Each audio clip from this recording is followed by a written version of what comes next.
What's up, party people? MH Smith back again with another flick review.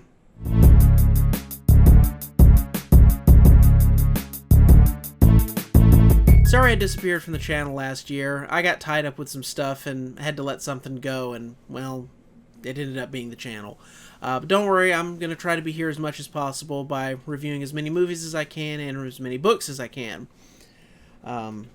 First thing I'm going to review for this year, and there will be many years to come, is a movie my wife suggested to me. A Mel Gibson movie from 1999 called Payback.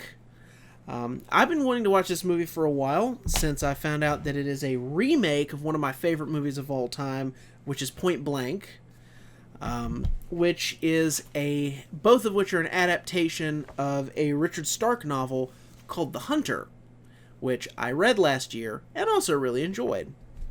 How does the Mel Gibson remake stack up to that, you ask? I liked it. It's different. It's interesting how the same story can be handled 3 different ways, but still be the same story. If you want to talk about in terms of faithfulness to the source material, up until the last 40 minutes, Payback is way more in line with the source material. It leaves out a few scenes from the book, both versions did, that I think it needed, or at least I would have liked to have seen.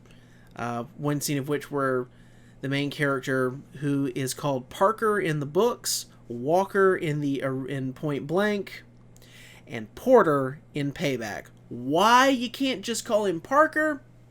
Who knows?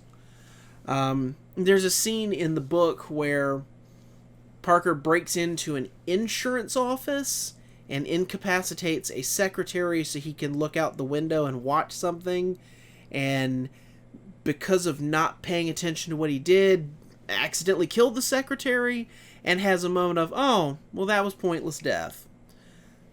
That gets left out from both versions, I think because it's a moment that humanizes the character, because Parker Walker Porter, as he is in these versions, is just a cold-hearted man, and just straight bad guy all the way through, despite having a code which sets him apart from this, to where you kind of root for him because, well, you know, he has motive and reasons behind the terrible things he does. And the scene from the book helps humanize that, to where, like, oh no, he's not just a brainless murderer, which really, murder kind of comes into his repertoire later. Mostly he's a thief, and a very good one from what I've seen. Payback in particular yields a robbery that, well, it involves cars, an alleyway, and a crash, and it's great. I should point out that I watched the theatrical cut. Apparently there is a director's cut that features a lot of different footage and a completely different character being played by somebody completely different, which I didn't know existed until like 5 minutes ago. So I kind of want to track that down and watch that as well. In comparison between the 3 versions, where would I rank it? Point Blank would still be my favorite. The novel would come in a really close second, and Payback is going to come in third. But they're all 3 great. I highly recommend all 3. If you can get a copy of the book, definitely read the book. Enjoy the Lee Marvin classic Point Blank, because it's dripped in 60s style.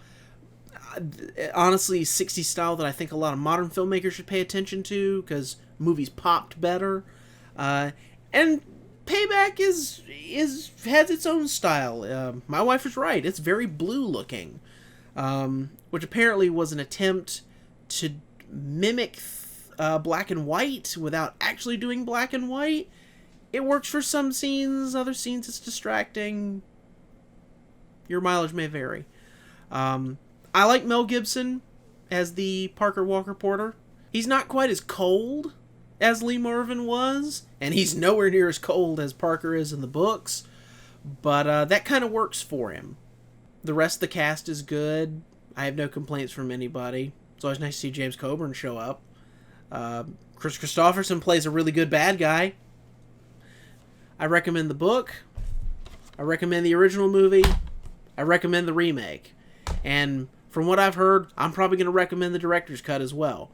I'll let you know when I track that down and give that a watch. Anyway, sorry again for being gone for so long. Kind of in the process of restructuring some things and the location, so ignore the mess. That's a work in progress.